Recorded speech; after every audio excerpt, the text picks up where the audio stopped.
Good afternoon, everybody. Thanks for joining us on such a beautiful day inside so you can learn a little bit from our local farmers and producers. And we probably will have more people trickling in as the lunch line has gotten a little backed up. But yeah, thanks for joining us for today's presentation. Wanted to do a quick round of introductions. We have some amazing panelists that you're going to hear from, and you will hear from them in a little bit, but we're going to do a little bit of background information about Vermont First and Farm to Institution purchasing just to set the stage for today's panelists. We were asked to think about a guiding question for the panel, and so this is what we came up with. How does Vermont First support sustainable food systems and the local economy through collaboration and connection? And I think from the panelists, you're going to hear a lot about the local food system and how connected it is and how we all rely on one another to make things work in our small but mighty state. So if you're not familiar with our work at Vermont First, I'm just going to give a little bit of a background. We founded Vermont First in 2014. This is Sodexo's local and regional food procurement program. So we track all local and regional food spend. We also track purchasing from diverse vendors. We have a consumer awareness and education program for our students and for our community. And a lot of our work is around strategic purchasing shifts, which we have a Vermont First Advisory Board that is made up of stakeholders from across the state that helps guide our work and our strategy. And we have been recognized for all of our work, really being transparent, open. All of our information is publicly available online on our website. We'll have a QR code at the end. You can learn more and look at our impact report as well, which we produce every year. A lot of our work is actually, local food in Vermont during the academic year is a little challenging. When most of the local food is coming out of the farms, we're actually not in session. So we do have shoulder season. We can purchase from August to November local crops. Then we have those few months in the winter where we're relying on storage crops until the first greens and early veggies come back in April. And then we're really closed for most of the summer minus conferences and some catering. So one way that we have worked to strategically drive our food purchasing, rather than just relying on what's available in the food system at any given moment, is developing these featured commitments, which are weekly standing orders that come to our chefs in all of the kitchens on a weekly or sometimes monthly basis. And by doing this, we can actually work with our food hubs, our distributors, 6 to 12 months in advance to help inform crop planning for those farmers that we're going to be purchasing from. So then they know how many pounds we're going to be buying every week. Then they can understand how many rows or how many acres of greens or peppers or whatever the crop is that we're featuring. And so this helps streamline communication.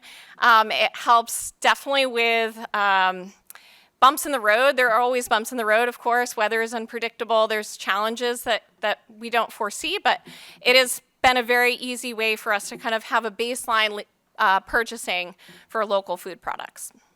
So these are some of our featured commitments, and I'm not going to go into them deeply, but many of them are driven by grants that we have partnered with producers and nonprofits on through the Kendall Foundation for the New England Food Vision Prize. And so by doing this, we can help bring money to those local businesses for them to invest in infrastructure, equipment, technical assistance to be able to scale up to meet the wholesale demands for farm to institution work, which is significantly different than the retail markets, farmers markets, or even the restaurant business, just the amount of volume that we're purchasing on a given week. And we're going to focus on dining just a little bit just to set the stage on what dining here on campus looks like. UVM is, so Vermont First services 12 different accounts. UVM is the largest. We carry about half of the purchasing power for the rest of the state for the other accounts. And that's driven by most of our program is resident dining, so that's our 4 dining halls. We do have retail outlets as well, and those have a la carte pricing and some retail grocery items and things. Catering and concessions is a big part. We've really worked in the last few years to help build as much local produce into our catering menus as possible, and hopefully you're enjoying some of that right now. We serve over 100,000 meals a week, so it is a lot of volume that we're purchasing a lot of food, and we have a big impact. We have over 400 employees as well, so we're impacting their lives. And we've been doing this work for a long time. Before Vermont First was here on campus, we had the Real Food Challenge, which was directing food to more local, organic, fair trade, and humane practices. And that's just continued to shift, and our emphasis really is on supporting the local economy first. And we have other values around diversity, equity, inclusion, and the sustainability of the food system as a whole, using food for its best purpose, et cetera. And last year we did win a grand prize from the National Association for Colleges and University Food Services for our work for Vermont First, where we increased local purchasing by almost 6% in 1 year through these very targeted strategic purchasing shifts. The work here at UVM is really guided by the Comprehensive Sustainability Plan, which UVM released in 2023. As part of that, the Food and Dining Committee meets monthly, and we have a goal of 25% local food, which is essentially grown or manufactured in Vermont. It is a state-regulated term, so we align with that definition by 2030. And this is in line with the Farm to Plate Strategic Plan, which is why we settled on this goal. We also have a goal about procuring diverse suppliers where possible, so diverting to more small businesses, BIPOC, LGBTQ+, veteran-owned. So just really trying to spread the wealth as much as possible, rather than just buying a lot of local food from some of the big producers, really trying to share the wealth. And we have a goal to support access to healthy local food, so that we have a lot of partnerships with Rally Cats Cupboard, local food pantries, our Swipe Out Hunger program, so making sure that everybody has access to food on campus. And we do also track regional purchasing, which is grown or manufactured in New England plus 50 miles, and that's in line with the Vermont Farm to Institution New England's definition. So trying to align with best practices in the region so that we can share this data out more broadly, help share our story and best practices, and impact the larger regional food system. I'm going to pass it off to Sydney Howard, who is our Vermont First Program Manager, to walk us through some of the data and some of our recent projects, and then we're going to jump into the panel. Thanks, Nicole. Hi, everybody. So a huge part of our program is data tracking. So we have that goal 25% by 2030, and we want to know where we are. So you see last academic year's data. We track it from July to June, so we're actually just about to wrap up this academic year, but that data won't be published for a few months after that, and we sort through it. So I'm just going to go over the numbers, but you can all see it up in front of you. So overall, we were 21.4% local here at UVM. Some of the bigger categories, number one is dairy, and then closely behind that is the meat category. And both of those, as Nicole mentioned, really we have staple commitments that help us keep those numbers up, and it's sort of the supply for what is available in Vermont. Meat, a huge part of it is our ground beef program with Black River Meats. And then additionally, we have a commitment with NOFFP to buy organic dairy as well. Then for the regional numbers, you can see that we have 28.3% last year, which allotted to $3,356,000. So again, how this is going and how this is tracked is by dollars spent rather than poundage, because that is something that there's a large discrepancy between cheese, lettuce, all of these things. So dollars spent is where we find it to be the most stable. And to dive a little bit more into the data, the way that we collect this is through a program called Power BI. So essentially, all the invoices for literally everything we spend get uploaded on the back end in this dashboard that thankfully I did not set up, but I can use, is then conglomerated, and so that we're able to, in real time, essentially, be able to see where we are with our local spend. There's also additional filters. I would go over there if I didn't have a microphone. See where it has the calendar date and then Sodexo unit number. That's a way to be able to filter for different aspects that we're looking for. So date is per month, and then account. So that's how we pull, say, just UVM's data, but we do all of our accounts across the state. So if we're looking at St. Mike's or Champlain's, we're also able to pull that. And additionally, what you're seeing is a snapshot of just the kind of the first page of the dashboard, but then there's additional tabs where we're able to look at data by manufacturer or food type, category. This is just the overall snapshot. And an additional aspect that we're able to do now, we just added it this year. We were previously just looking at data by category for local, but now we've added regional as well, which is going to be really interesting to see where we can kind of sway things and grow as well, particularly seafood, because we are not, as you saw previously, there is not much local seafood in Vermont, but there is in New England. And then lastly, so some recent projects that we've worked on this year. First being onboarding Food Connects. So a major way that we're getting our food is through distributors. Sometimes that's a broadline distributor such as Cisco that you're probably familiar with. Then there's medium level distributors such as Black River Produce, where we get a lot of our local products. And then smaller food hubs. So we were previously just working with the Intervale, and then we brought on Food Connects, which is great because that can often be a little bit more accessible to smaller producers, and they had a wider variety of products that were a gap in what we were looking for. We also launched the Better Burger in October. So this was a partnership with Black River Meats and working with 50 Cut, who produce a product that is a roasted mycelium. And mycelium is the bottom root of mushrooms. I'm sure Kevin can talk way more about this than me. But yeah, we ended up having a 70% local beef and 30% 50 Cut blend, cutting down on carbon emissions and honestly improving the quality of the product.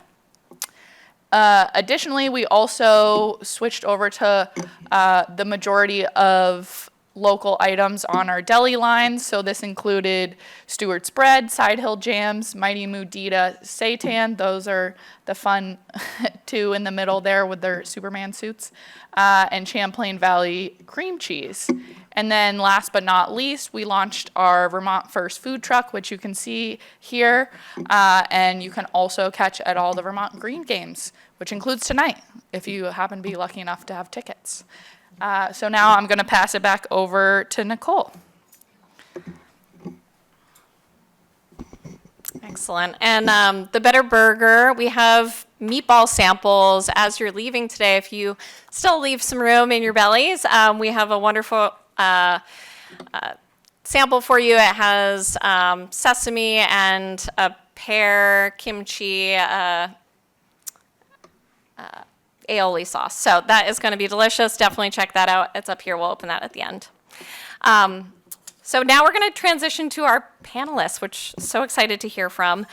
Before I do that, I just wanted to also Let you know that Melissa Kane of Iceberg Creatives is capturing our conversation today up here in the front. Give us a little wave.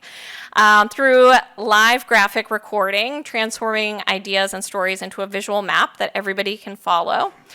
So at the end, you can also check out what she's come up with today for today's panel.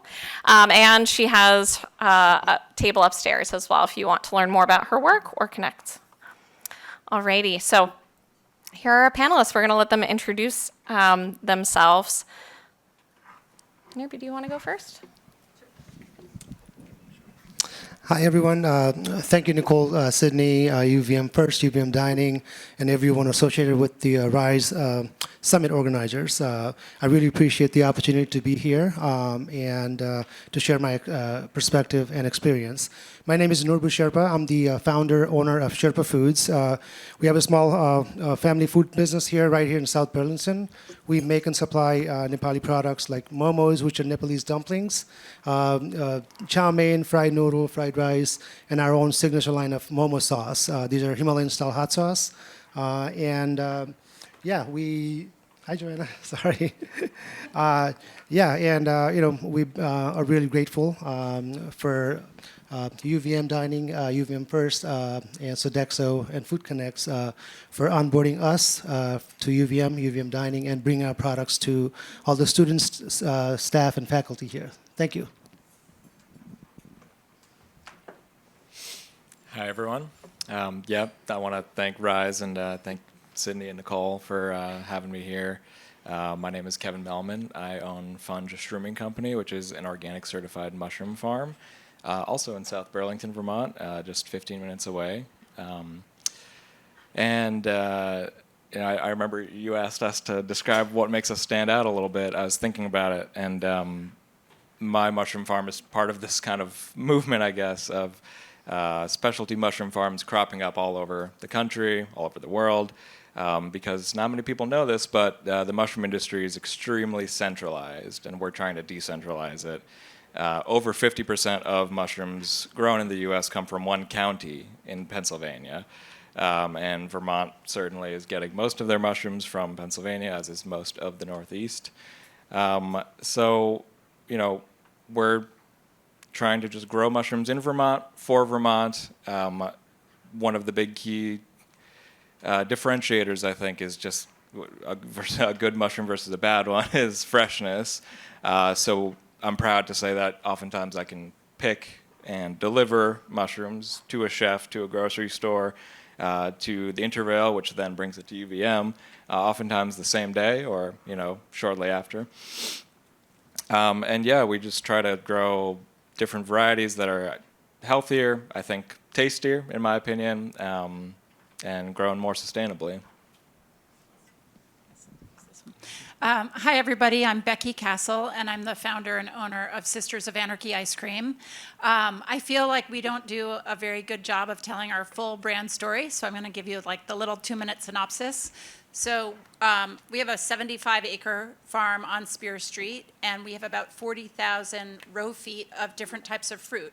And our objective as a business is to grow the fruit and then make value-added products. And so in every instance, we want to be as high on the value chain as possible. So our best-known value-added product is Sisters of Anarchy Ice Cream, which you can also get at the networking session at 2:30.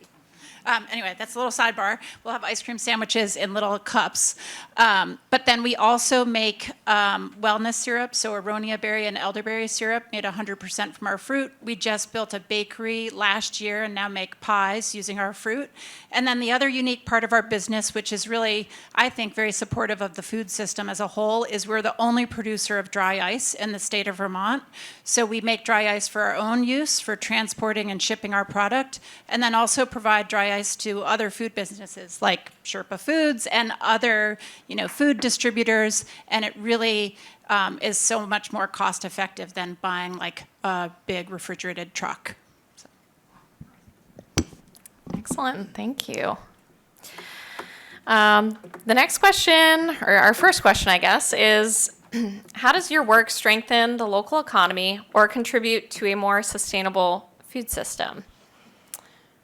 I don't know, whoever would like to start.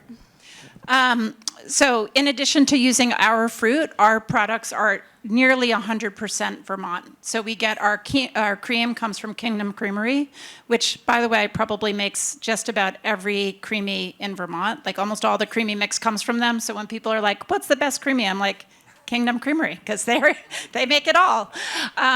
Anyway, so we get our cream from Kingdom Creamery. We use honey and maple as our local sweeteners. Champlain Valley Apiaries has hives on our farm, and we get our maple from Puritan maple. And then, like for our pies, we only use Cabot butter, King Arthur flour, and then what we can't buy in Vermont, we source from the best places we can find. So we get our chocolate from Forbes Chocolatier in Ohio, which is a long-standing family-owned business. We get our vanilla from Vanilla Bean Project, which is an organic regenerative vanilla company. Our coffee comes from Kestrel Coffee. So our whole thing is creating like a really, really local product.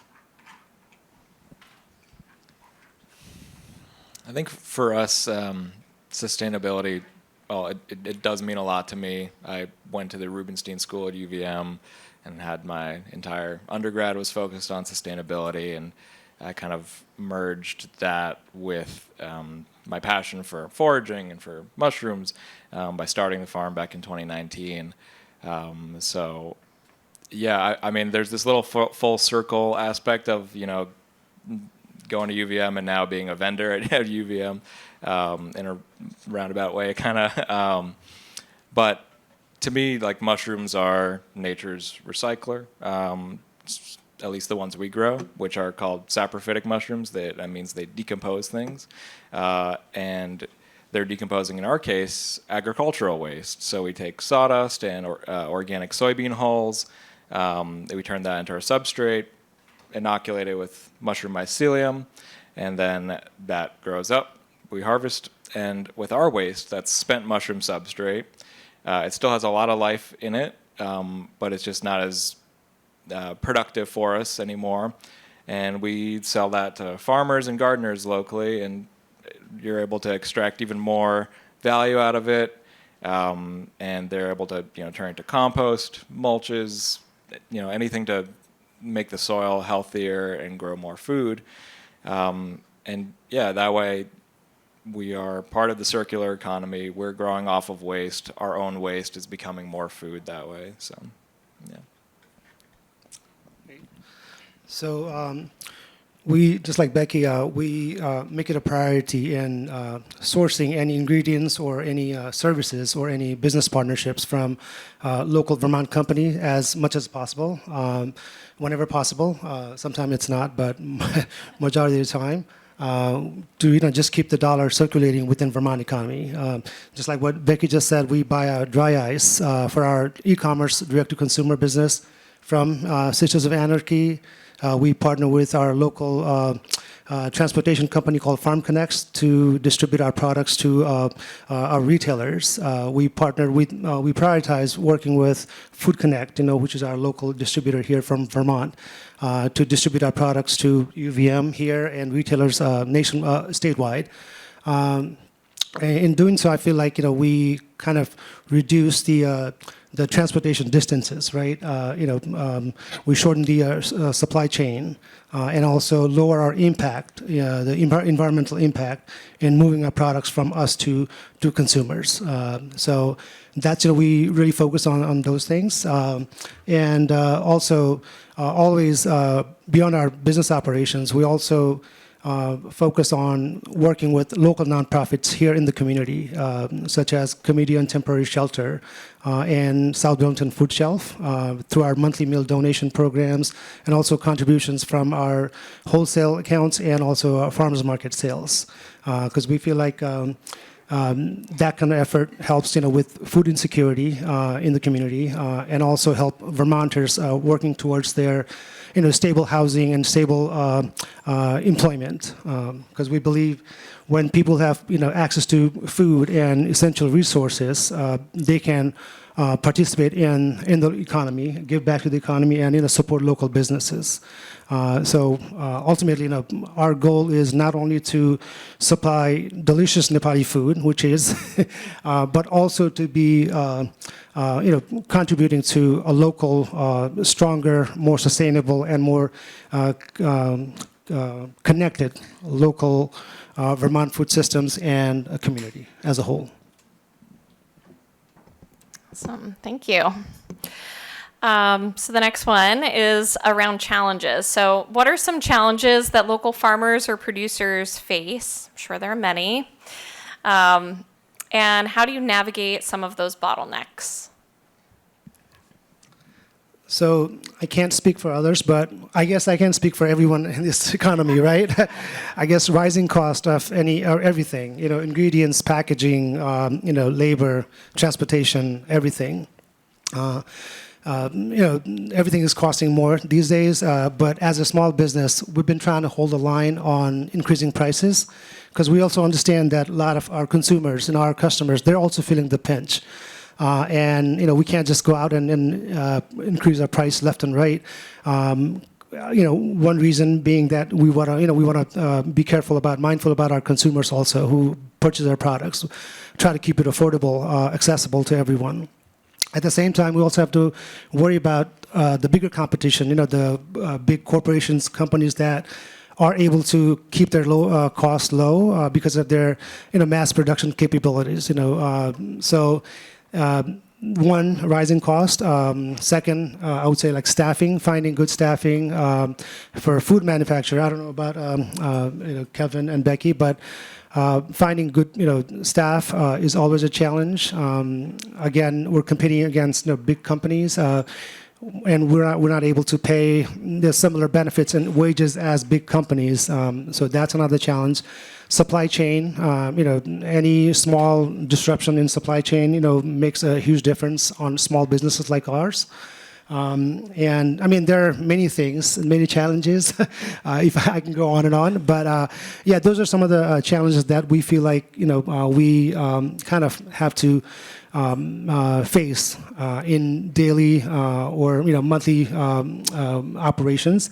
And the way we navigate some of those issues is being flexible. I guess one of the advantages of being a small business is we can make decisions fast, right? We don't have a ton of people that we have to consult with most of the time.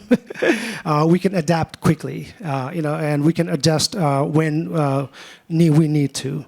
And with the staffing challenges, I feel like sometimes higher wages and a lot of benefits is not the only reason why people want to stay where they stay and work. I feel like it's when we treat our staff like our own family. We listen to them. We hear where they're coming from. We try to implement their suggestions in the production, in operations, running the company. We feel them valued. We let them know that they belong in our company as not only as staff but as a family member. We eat together. We lunch together. We invite them to our family events and things like that. So we kind of connect at a different level than just being employee and employer. So I feel like that kind of gives our staff a sense of belonging, and they sometimes that kind of is valuable more than higher wages and benefits, when you have that kind of strong connections with each other at workplace. Nurbu, did you read my notes? I was trying to I feel like you said everything I wanted to say. Yeah. Because we had the same situation. Yeah, I literally wanted to start off by saying that I think the problems I'd face as a small farmer in Vermont are the same problems that every small business owner, every business owner deals with. Yeah, I mean, cost of goods, even though we're a local farm, we are still part of the global economy, and every day we're hearing the news about energy prices and fuel prices, and we're all so dependent on fossil fuels still, and we get cardboard, we do shipping with trucks, all those are going up, and yeah, like you mentioned, Nurbu, about we don't want to just constantly be skyrocketing our prices. I think we are all sensitive to that in the grocery stores these days. Affordability is so important. So it's like, as a consumer, I want to have that respect, to my customers, and just kind of like hold strong. And in the labor regard, small farming is kind of like an old version of how agriculture used to look. And I'm speaking more about like soil farms, and for me, it's mushroom farming is a little bit more contemporary, but it's a lot of hand labor still, like small tools and not a lot of automation. And because this is a wealthy country with a high cost of living, you do need to pay a good wage. You're competing in the same labor market as companies, tech companies, that can offer benefits, offer really high wage. So yeah, trying to get good staff, trying to pay them a fair wage, is really important to us. And yeah, so as we scale up, when everything is just like hand labor, those costs will scale up as well, because the productivity is just the same per person.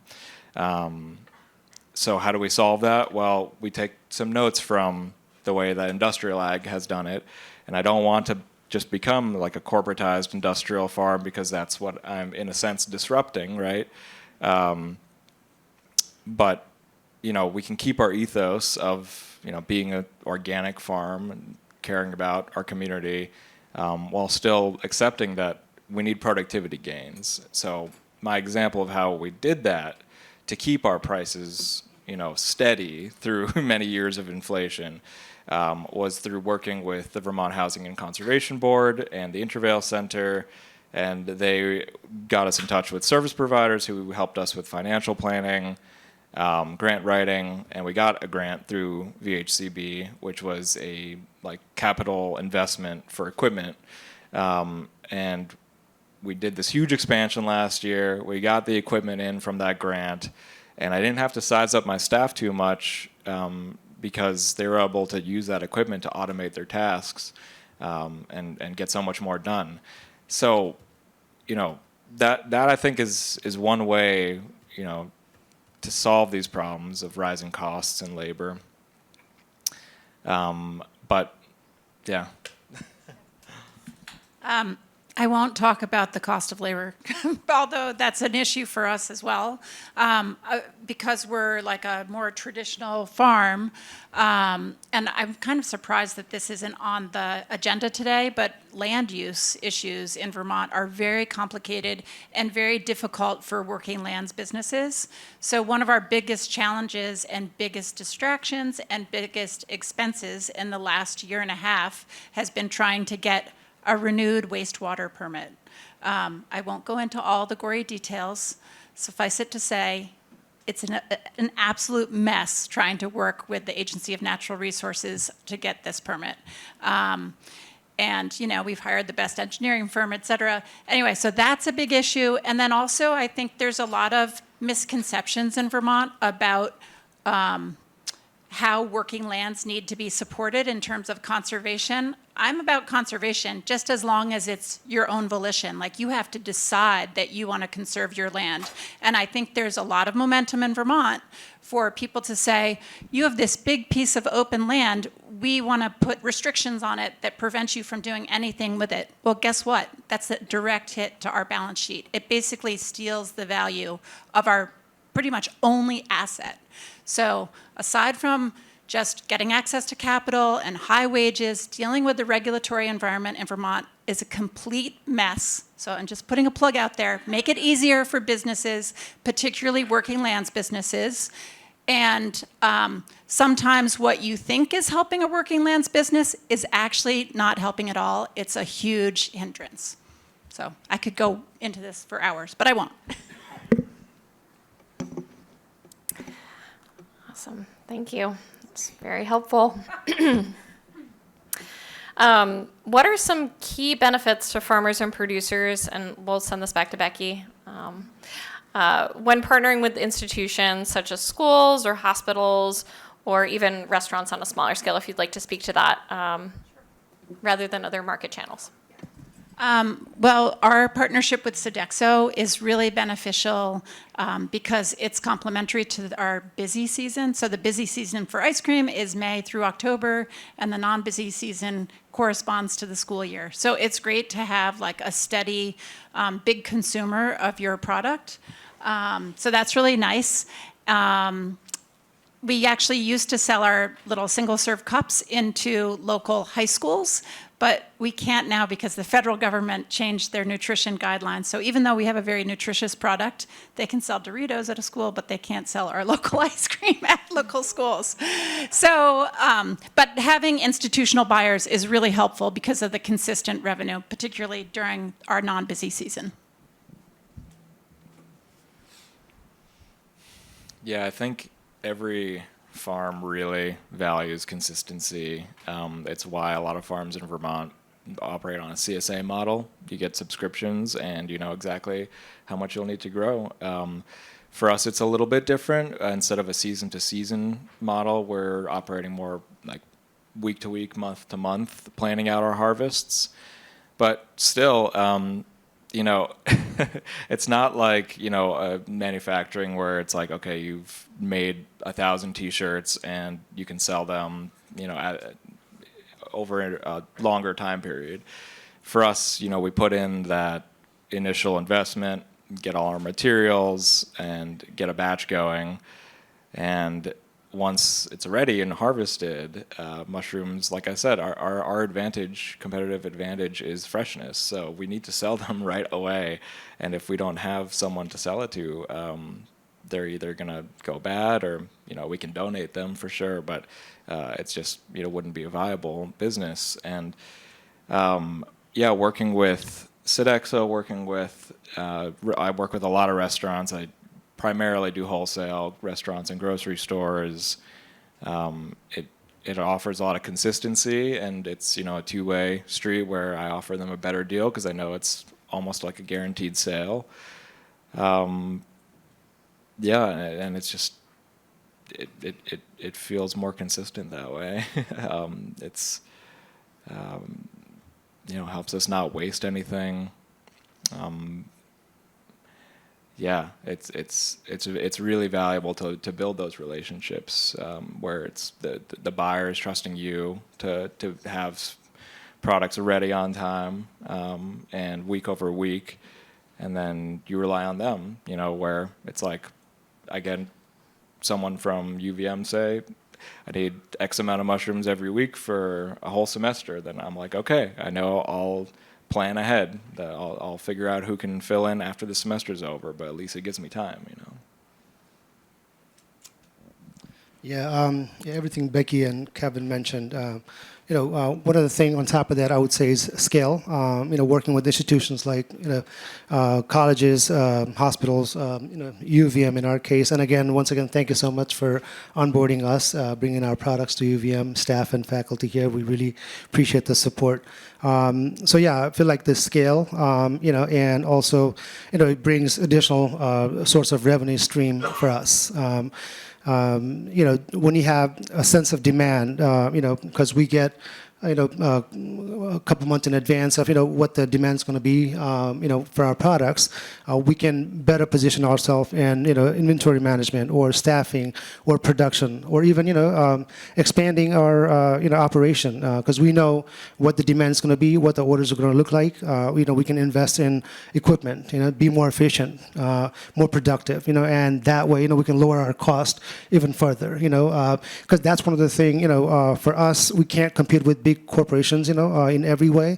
But if we can be more efficient, more flexible, more nimble, I think that, you know, kind of is our comes to our advantage, and the institutional sales, you know, kind of, you know, helps in that regard for small businesses like ours.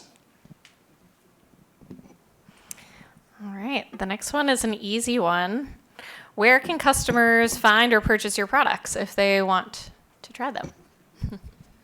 So our products are available in most of the stores, New England, Also through our e-commerce, our website, SherpaFoodsUSA.com. Let me just plug that in while I have a chance. And also from our cafe, and we also at our kiosk downtown in City Hall Park.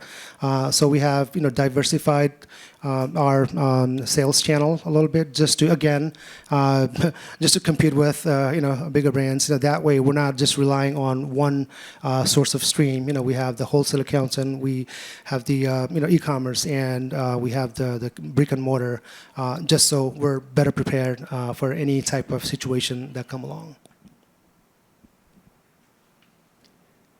So I mentioned earlier that we are a Vermont farm growing for Vermonters. My goal since the beginning was to get our mushrooms not just in Chittenden County, where certainly a lot of people can afford like a premium product, a premium produce, but to get a good price so I can be in more rural parts of Vermont. So at this point we are almost distributed in almost every corner of Vermont, from the Champlain Islands to Morrisville and soon St. Johnsbury, down to Brattleboro and Woodstock. And I do a lot of my own deliveries still, but have driver, and we work with Farm Connects, who do an excellent job, have a huge logistics network that we can tap in, and a lot of farmers, can tap into their network without having to buy their own, refrigerated trucks. So yeah, we have our fresh mushrooms at Richmond Market, Shelburne Market, Waterbury Village Market, all over. I also order on our website and pick up right in South Burlington, FUNJShrooming.com.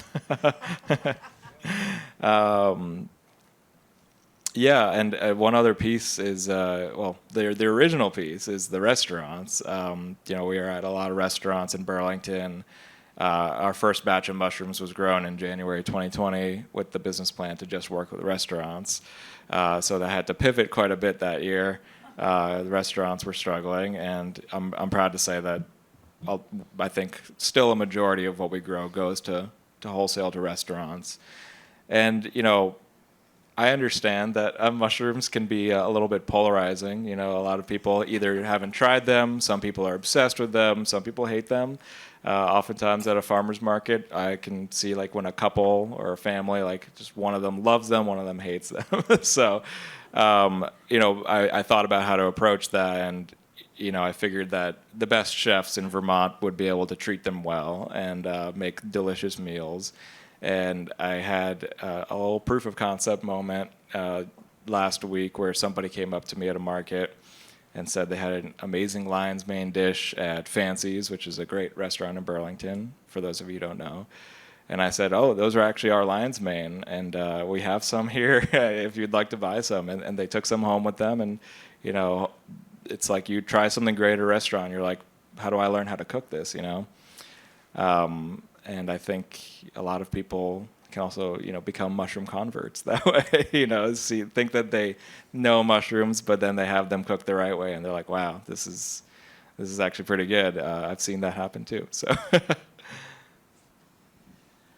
So I think the best place to find our ice cream is at our farm, which is literally 4 miles from here down Spear Street. From Gutterson, just drive south on Spear, and you'll see us in 4 miles.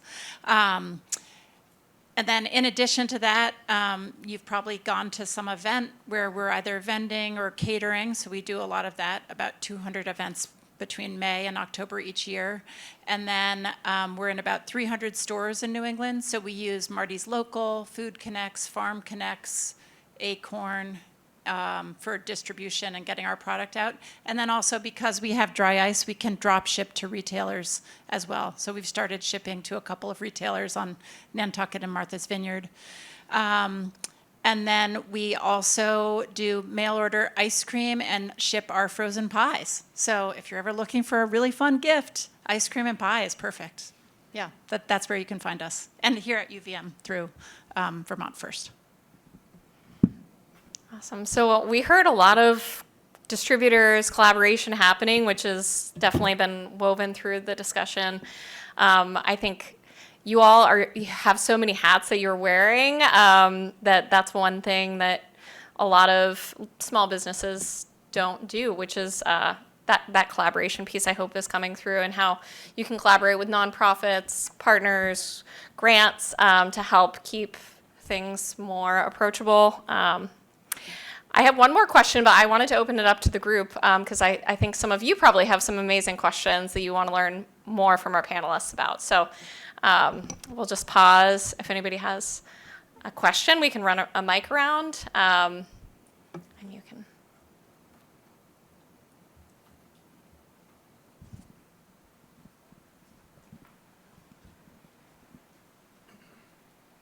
Thank you. I heard you on the regulatory piece in Vermont.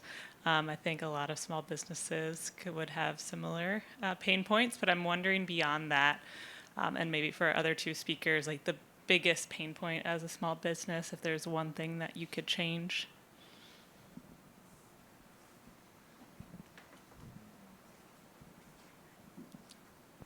I would like that one. Or something in the room that others might be able to support you with, maybe, as a way to kind of think about that, if there's somebody you're looking at. I mean, I'll answer that question.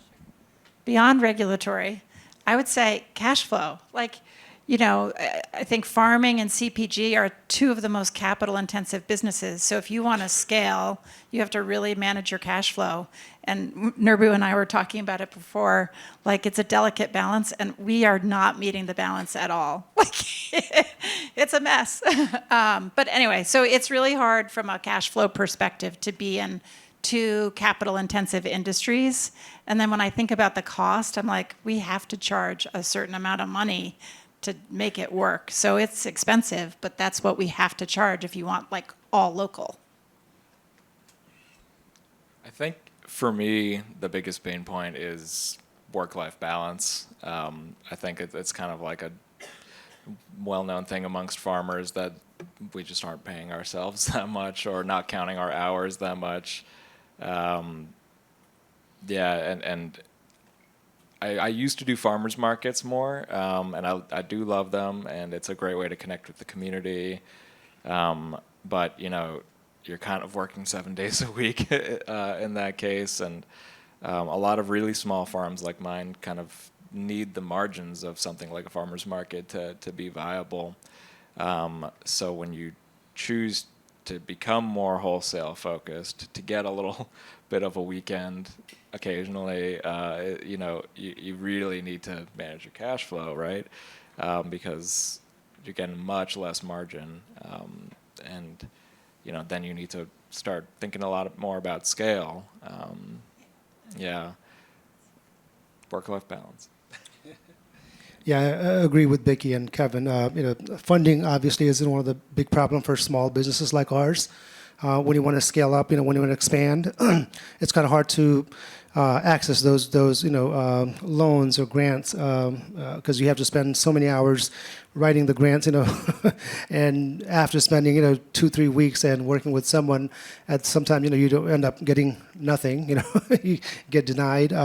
And again, work-life balance is also very important. It's out the window for us, more small businesses sometimes, because we're running around, we're doing farmers market on Saturdays, we have productions Monday through Friday, and sometimes our staff calls out or we're busy and I'm running to City Market with delivery, going to Healthy Living, dropping some stuff up. So that's another thing. And in addition to that, I would like to add also infrastructure. I feel like in Chittenden County, I think there are some facilities outside, but within Chittenden County, I feel like there's a lack of commercial space, commercial kitchen space, production space for small businesses to start out.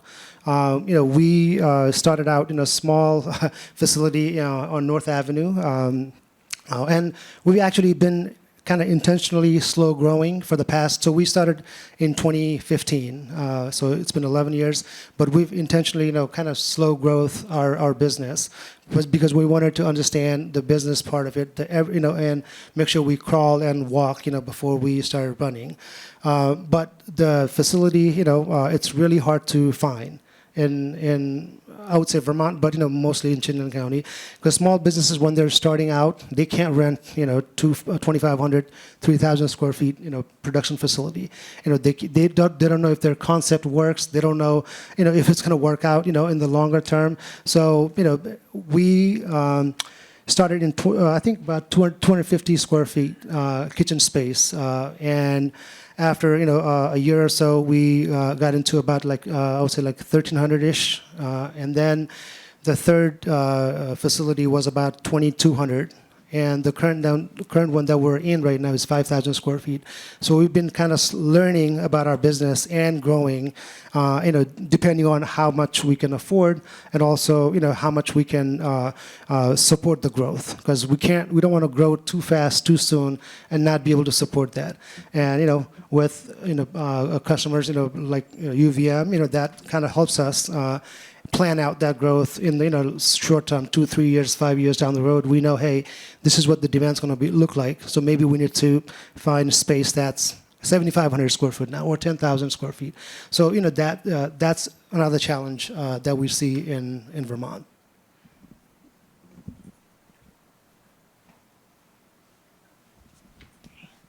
We have time for one question, and then we will hang out for a little bit as well. How do you handle the administrative part? So at the start of the session, we saw the very impressive dashboard with all that data. Do you trust AI to sort of figure all that out? Or do you have one person, or are you doing that on top of everything else? So the kind of the admin part in addition to, growing mushrooms and making ice cream and So the dashboard is managed by our team. It's Vermont First. And it is, so we get velocity reports. So they invoice us through their distributors, and that's what we're uploading into Power BI as a CSV file or Excel. And that's actually manually tagged, whether it meets the local or regional definition. We have, Sydney does a lot of that work. We have a food systems graduate student that helps with that as well. So there is a lot of maintenance. It is still automated, but there is still, it's very hands-on to make sure that it's accurate. And so we're not using AI at this time to do that tagging. It's manual, and then once it's been tagged once, you don't have to tag it again. So it's just new items. As new item codes from different invoices come, they come to a maintenance tab, and then we have a few hundred that need to be tagged. So it's not as overwhelming if you keep up with it over time.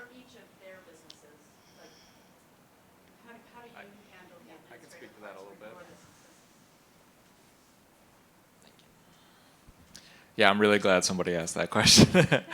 Yeah, because it plays a lot into labor and efficiency. I see farms start to make collectives now where they can kind of have one centralized administrative center, because it really, people don't start farms because they love bookkeeping and administration. They want to be farming or meeting customers.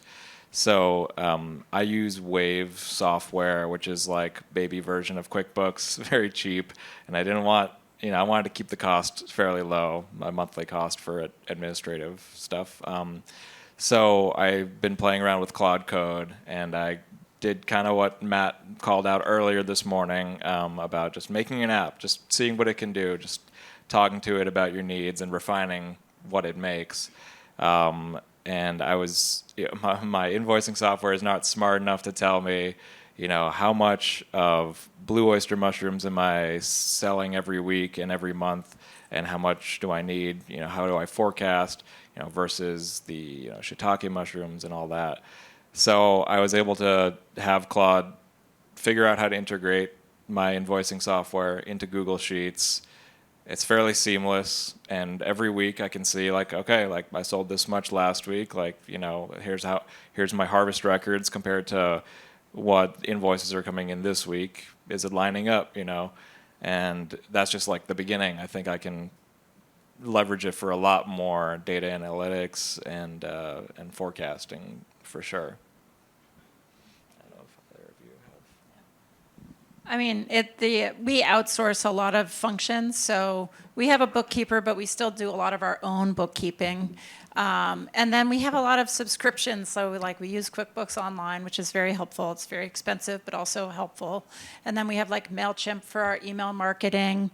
Sometimes I'll have a student do social media, although I haven't done any social media in a month, except for this morning I shared in your story. So it's piecemeal at best. And it's just, with all the other expenses, it's very difficult to hire somebody, even part-time, to do many of those functions. So I would say it's a piecemeal approach. Same thing, we pretty much do everything. We're a glorified dishwasher, we do the bathroom, we make food, we do marketing, social media, delivery every now and then. So yeah, it's a lot of us learning, and as Becky mentioned, we don't have a lot of budget, big budgets to hire third-party consultants, third-party folks. So it's majority of the time us learning how to do it and doing it, and obviously the QuickBooks and some of the subscription-based softwares. They're very helpful, but mostly it's us. I will just say, to my fellow business owners, if you do want to leverage AI, I think there's so many uses for it.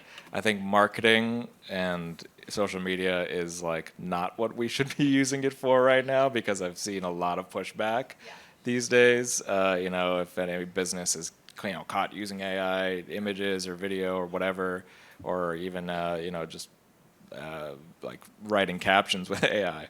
But anything that's administrative, or if I need to read a contract and I don't have a lawyer, or if I need an engineer to help me design my grow room, and understand HVAC physics better, that's what I use it for the most. And it's one extra subscription, yeah, but it's been immensely valuable for me, at least.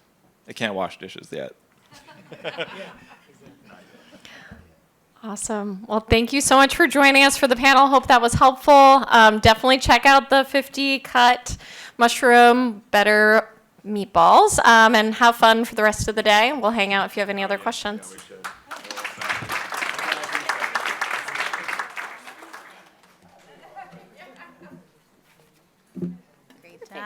Hi, y'all. I just want to remind you, right now, you have some transition time to head to the workshop. So whatever your morning panel was, it has a workshop to coincide with it in the afternoon. You're not chained to that, but it would make sense if you did that.